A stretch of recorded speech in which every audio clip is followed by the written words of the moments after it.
Do you guys remember Hannah from the campaign?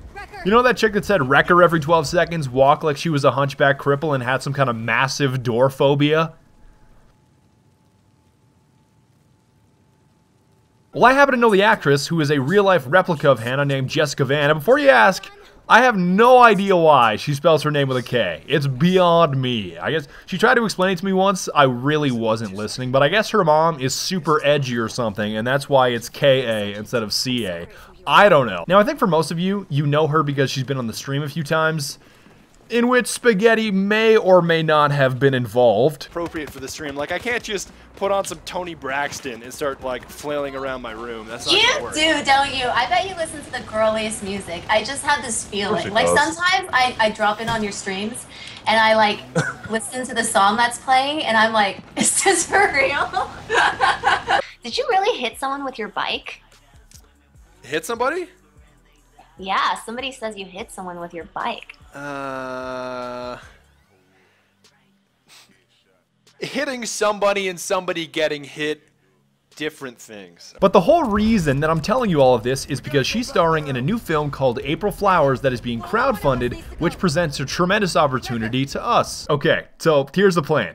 If you go to the crowdfunding page and donate at least $1 to the funding of the film, you get to vote for what brand she wears on a t-shirt during the movie. So I want you guys to go out, donate at least $1 and vote for me, and in return, I'll let you guys select what we put on her t-shirt in the movie if we win, which I assume we will because we don't have a whole lot of competition here. So essentially what this means is, if enough of you go out and donate and vote, we could potentially make her wear a crying seal t-shirt during the movie, or just a shirt with a bear on it, or some kind of obnoxious bold text, or even my face, or a Lamau. Honestly, anything you guys want. Now, obviously, it can't be insensitive or inappropriate or intolerant, but it most certainly can be silly and a little goofy. And you guys know that I'm not usually one to pressure you into contributing into a certain cause, but I mean, come on. Hannah in BF4 in a shirt like this during a movie. That would be amazing. That would be so amazing. So if you guys would like to contribute, here's how you can help me out. Click the link in the description to the crowdfunding page, select your contribution amount, which can be anywhere from 1 to 100,000 to 100 trillion, whatever you really feel like adding. Click add perk, don't forget to add perk. Click add perk and select the vote for featured t-shirt option. Enter your email, whatever that is. I mean, I know you guys have some pretty goofy emails, but that's essentially where you'll get your receipt. So that's probably important. Enter your payment information, yet again, whatever that is, and PayPal is also available. So if you're like 13 years old and you don't have a credit card yet, you can still donate. Just don't tell your parents. And at the final page called share is where you'll vote via Twitter or Facebook. All you have to do is click the Twitter icon, type in hashtag AprilFlowersT and TheRussianBadger,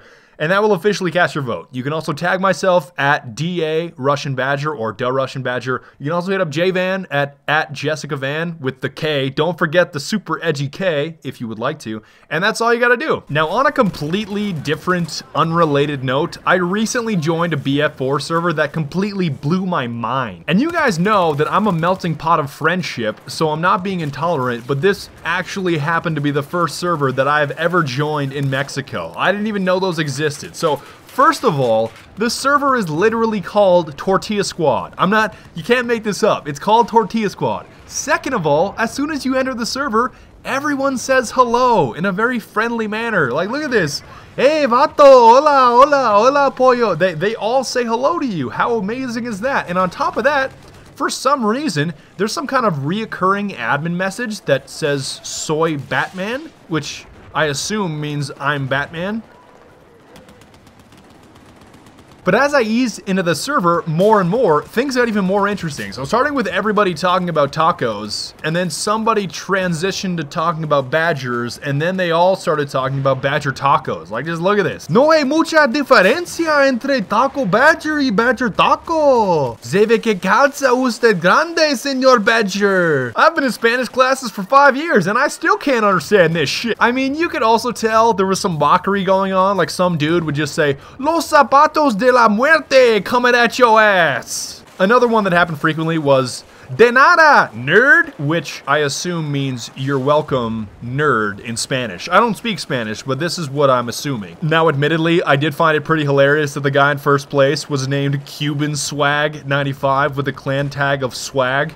I mean, I guess that made a lot of people angry, but I don't know why. And I have to admit, it was a weird transition going back to American servers. Like, I was used to all this hospitality with the Tortilla squad and talking about tacos and everybody's, I don't know, having a joyous, wonderful time. And then all of a sudden, I go back to an American server and I see people saying, thanks for stealing my tank, fuckface. Nice ram, fat. Now, something else that I've gotten into lately is something that I call the straw dunk, aka the straw jam. And before I go into it, here's what it looks like. Pay close attention. Everybody get your chance, do your dance at the Space Jam. Alright.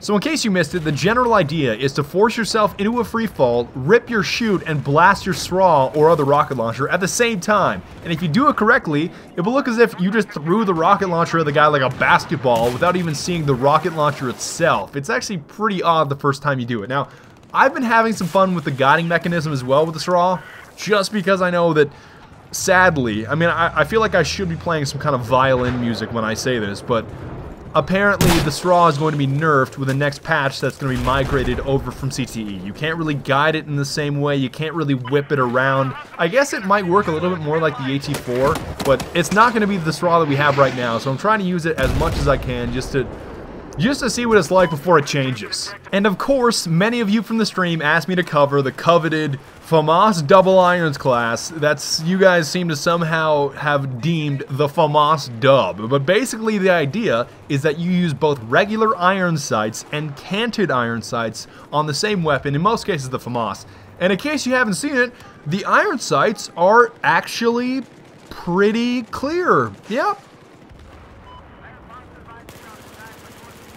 Now, switch scoping is particularly effective with the setup. I would assume most of you don't remember which switch scoping is from the intervention guide. That's way too old of a video for you guys to remember. But if you can switch between your iron sights and your canted iron sights, there is no limit to your killing potential. It is... Okay, the best part beyond that whole killing potential thing is just... It's so funny to see a guy kill you and then he picks up your weapon. He picks up a weapon with 2 iron sights on it. One of it, you're honestly staring down a brick. It looks like somebody's placed a brick through your rear sight aperture. It's like, what? What? But that is by far the most rewarding experience by using this specific attachment setup on the Famas. Is just, when somebody kills you, they're out of ammo, so they pick up your kit. It's like, what in God's name is this? And one final thing that I would like to mention. Never, ever follow me into a bathroom. For some reason, a lot of you that are on the enemy team in servers that we're playing in on the stream, you really like to follow me into different locations. It's a terrible idea, alright? It's a terrible idea. Never will that ever end well for you. I mean, I had 3 guys learn the hard way that it is never an intelligent decision to follow me into the men's restroom, especially in China.